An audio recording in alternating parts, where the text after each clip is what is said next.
The story began in 7th grade on the playground after school. We got together to play softball.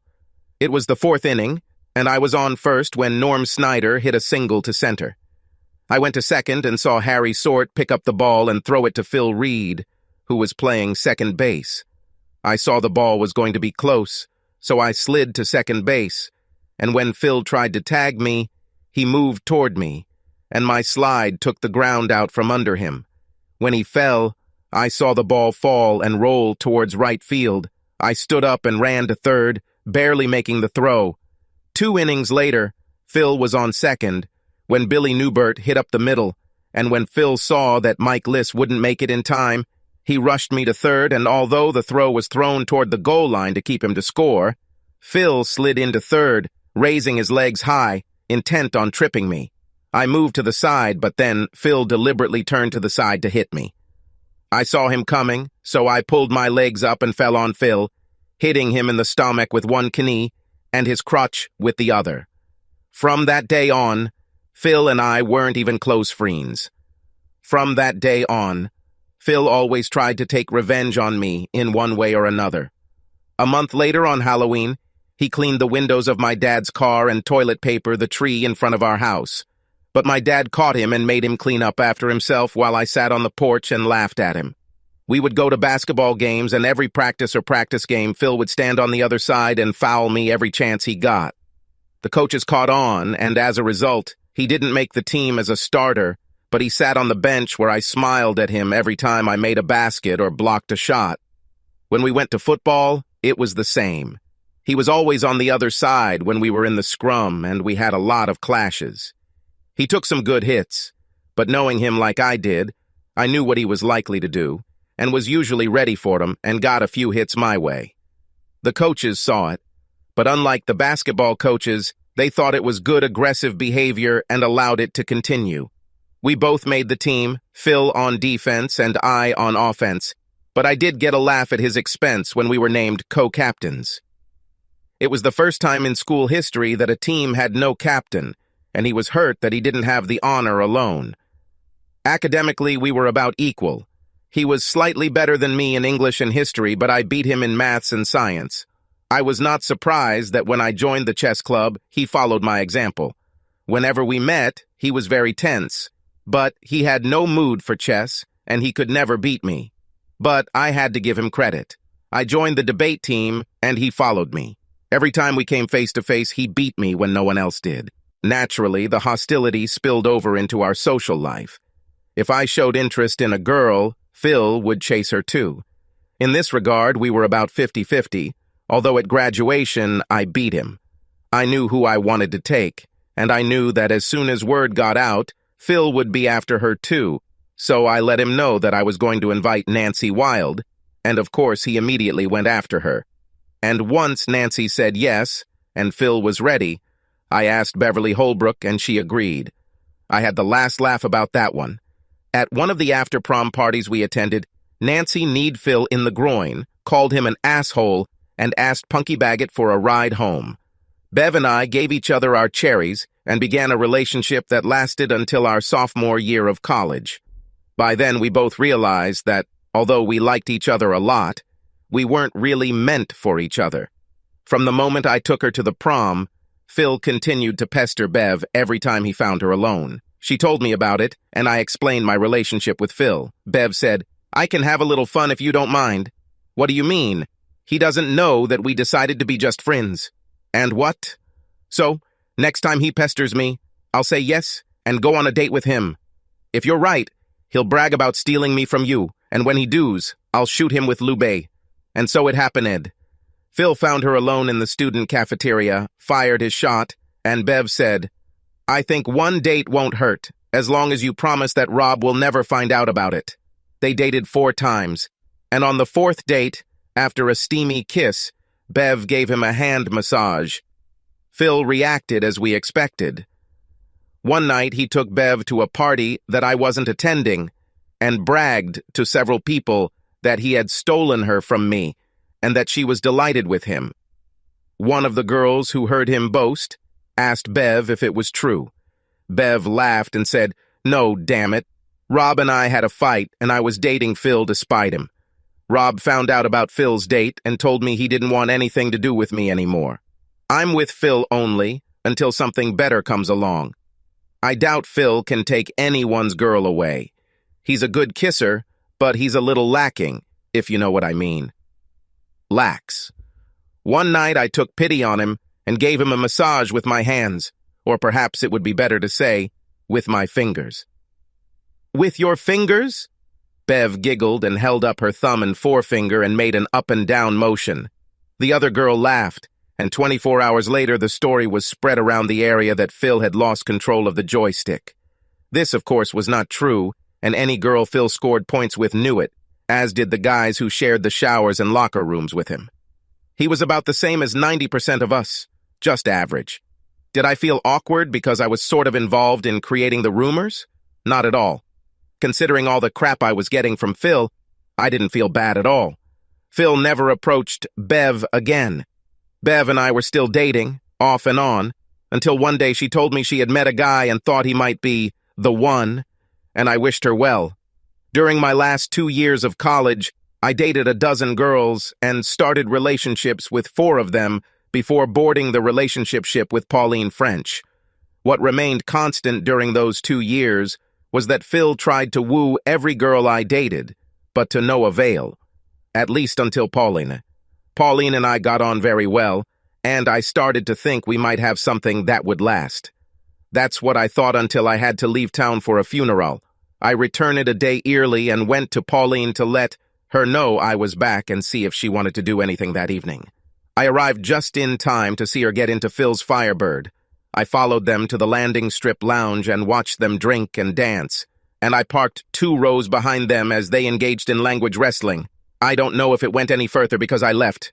Point to Phil, but I thought I was still a heat in terms of points. I returned 2 days later when Pauline called and asked why she hadn't heard from me. You were so busy with Phil Reed that I didn't want to bother you. Take care of yourself, Pauline. And I hung up. She did not ignore this, and a day later she caught me in the student bookstore and asked what happened. I told her about coming back early and seeing her with Phil. So what? It was just a date. I explained my relationship with Phil and told her that as soon as she allowed Phil to touch her, she was history. It's not fair, Rob. All we did was a little neck. There was nothing else. That's not what Phil says. See you, Pauline. Of course, Phil needed to ingratiate himself. One day he asked me how Paulina and I were getting along, and I glared at him, as if you don't already know. Hey, Rob, don't talk to me like that. It's not my fault that you can't keep your woman. I gave him a hostile look and walked away from him. Graduation came and Phil finally disappeared from my life. I took a job with XYZ Industries and they transferred me to their office in Chicago. Last I heard from Phil, he moved to Boston to find a job. 5 years passed, and although I dated a lot, I still hadn't met a girl who made me consider a long-term relationship. I've always been interested in cars, not racing or muscle cars or anything like that, but I loved working on them. I bought old cars, brought them to good condition, and then sold them to get money to buy the next one. I put 25% of the selling price into savings, and when I had enough money, I bought a certificate of deposit. I had a pretty comfortable nest for the day when I could find that special lady and get married. I needed a place to work on cars and decided to buy a house with an attached garage. I found a nice 3-bedroom house with an attached 2-car garage that I could afford, took out a 30-year mortgage, and owned the house. So my life consisted of work, dating once or twice a week, and working on my car at the moment. I had one more lesson. Every Wednesday night, I played poker with the 4 guys I worked with. We took turns hosting the game, so once every 5 weeks, the game took place at my house. The host provided drinks, which usually consisted of beer, chips, and snacks. There were never any big winners because all 5 of us were conservative players. I had just celebrated my 5th year with the company when Philip Reed re-entered my life. XYZ bought out the company where Phil worked. His position was eliminated, but he was offered a position in Chicago if he agreed to the move. He decided to move, and fate assigned him to the same unit in which I worked. On his first day of work, he noticed me and approached me, smiling. "Hi, Rob. Good to see you. he said, extending his hand to me. "How are you doing?" A little wary, I took his hand, shook it, and said, "Pretty good. How about you?" "It could be better. I hate being uprooted in Boston and having to move, but you know how it goes. A man must do what a man must do." "Do you two know each other?" asked Frank Corbin. "Hell yes," Phil replied. "We went to elementary school, middle school, high school, and college together." "Great," Frank said. "This will make it much easier for you to get settled. It's always nice to have someone you know around when you start working." I didn't take Phil's greeting and congratulations at face value because I doubted his attitude towards me had changed. However, I didn't worry about it because there was no rivalry between us. We worked in the same unit, but in different departments. He worked in purchasing and I worked in quality control, so we weren't competing for promotions. And I wasn't dating any of the women where I worked, so he couldn't do anything there. In addition, I saw a wedding ring on his hand. I might have to worry about him sticking a nail under one of my tires in the parking lot, but I didn't think that was likely. Since I didn't have to compete, I decided I didn't have any worries. I forgot about poker games. How Phil found out about them, I had no idea, but he did, and he found out that I was a member of the group. He started dropping hints to Dave, Frank, Mel, and Sam about how much he enjoyed playing poker. And eventually Mel mentioned that it could use some new blood in the game. And one night, Mel asked the others if we would mind inviting Phil to join us. I was against it, but kept silent, because everyone else was not against it. From the first evening he joined us, it became clear to me that I was his target. While me and the others played conservatively, Phil was a little reckless. Sometimes he managed to beat me, and of course it was in the cards, no pun intended, that he would be dealt good hands with the same frequency as everyone else. On the fifth night when he played with us, I was the host. As always, before the game started, the guys wanted to look at my latest project. It was a Honda Prelude with a clean interior and an absolutely cherry body. The problems with it included a stalled engine and 4 bald tires. I found the new engine, still in the original crate, on Craigslist.com and picked up 4 new tires from the Goodyear dealer. The tires were already on the car and the engine was on my lift, ready to be installed in the car. "What do you think you can get for it?" Sam asked. "I put $3,600 into it and should be able to get $5.5 for it." Frank said, "Let me know when you're done with her. I'm looking for a good car for my daughter. I'll get the good friend discount, right? I'll give it to you for $5. The game that night was typical. He had good nights, but the night at my house was not one of them. He never won a single hand against me and, as far as I remember, he didn't win a single pot the entire evening. The next day at work, Frank asked me what happened to Phil. He says he likes to play poker, but he doesn't play shit. If I didn't know better, I'd think he was just playing to try to beat you. He was always a little strange back in school. We competed with each other in almost everything. I think he's just trying to get through those days. Nothing special."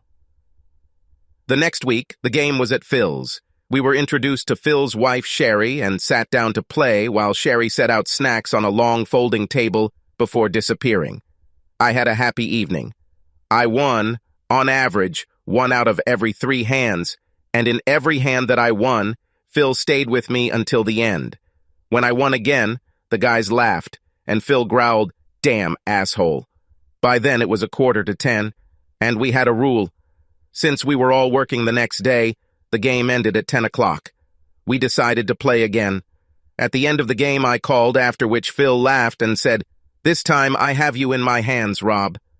"Want to make it really interesting?" "I called your raise, Phil. Just lay down your cards." "What's the matter, Rob? You never left my side before. What's on your mind?" "The car you're working on is against a weekend with my wife." The other guys looked at him dumbfounded as I said, "You must be joking." "No," Frank said, "you are crazy. It should just be a friendly penny game, not a high-stakes casino game. This is between me and Rob, Frank. How about this, Rob? Are you going to retreat?" I looked at him and quickly made 2 decisions. I looked at the guys and said, "That asshole has been a thorn in my ass since 7th grade. I thought that when I graduated from college and moved away, I would be done with him forever. but apparently fate just likes to mess with me. I looked at Phil and said, "I accept your bet, but win or lose, this is the last time I play cards with this group while you are in it." I looked at the others and said, "Sorry guys, but I'm not going to put up with this asshole anymore."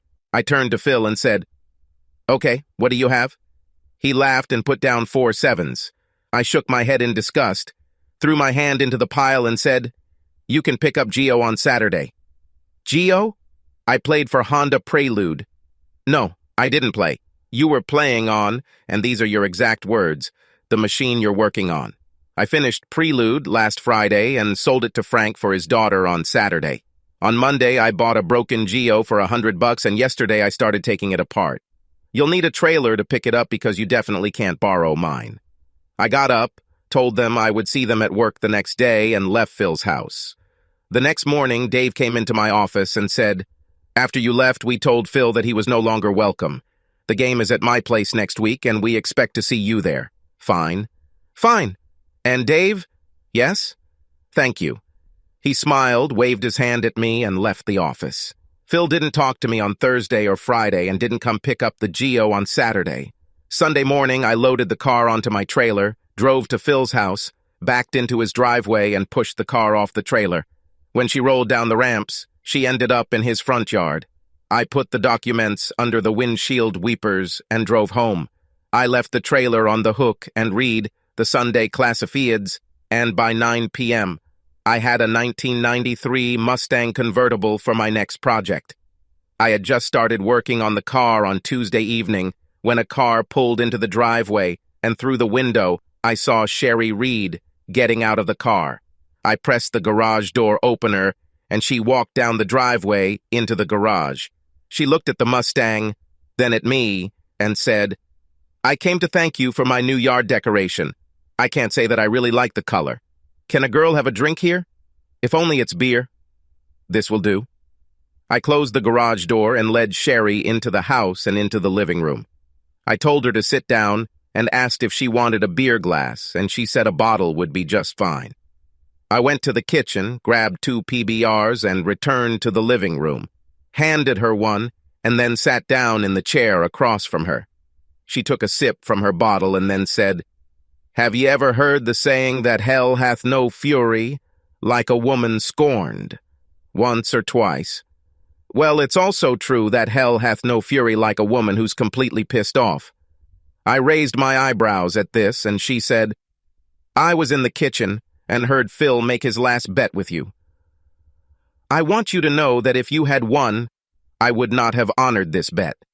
I have no idea where Phil got the idea to pull off such a reckless maneuver, or even why he thought he could get away with it. When I asked him about it, he laughed and said, it didn't matter because he knew he beat you. I reminded him that he was sure he beat you when he played 3 trumps, and you wiped his ass. Phil has always been stupid when it comes to me." "Why do you say that?" I told her the story of my past with her husband. "What would you do if you won?" "Nothing. Phil is the asshole, not me." She looked at me for a few seconds and then asked, "Are you the kind of man who can help a girl do what she wants?" "I think it depends on the circumstances." 2 years ago, I caught Phil cheating and filed for divorce.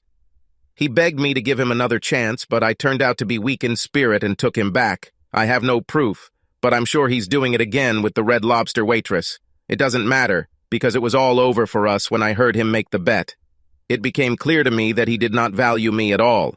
It's all over between us, but he doesn't know it yet. "Would you like to help me?" "What do you mean?" "I just heard from you that he was always trying to take your girls away from you. How about you take me away from him?" "Again, what do you mean?" She stood up and began to take off her blouse, saying, "I'm sure you can guess it yourself. Phil would have to be a stupid idiot to do anything that would jeopardize his marriage to Sherry. She was fantastic. She was insatiable for sex. I don't know if Phil cheated on her or not, but if he did, he was a fool. I took her to my bedroom, and she walked straight to the bed and lay down on it.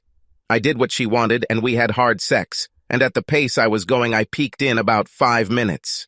Sherry didn't even have time to reach the top and burst into tears. No, not yet, please, not yet." But when you reach the finish line, there is nothing you can do about it. And she got to work again. Oh yes, indeed, her husband was a fool. When I was ready again, the second round began. Her moans were interspersed with groans as she had me. That's right, she had me. I practically lay there while she did all the work. Having already peaked once and doing almost no work, I lasted a long time, and probably would have lasted even longer if I could just lie there. But I took the initiative into my own hands. When she reached the top, and a few seconds later, I followed her. I fell on the bed next to her, and she rolled onto her side and pressed herself against me. That was amazing, lover.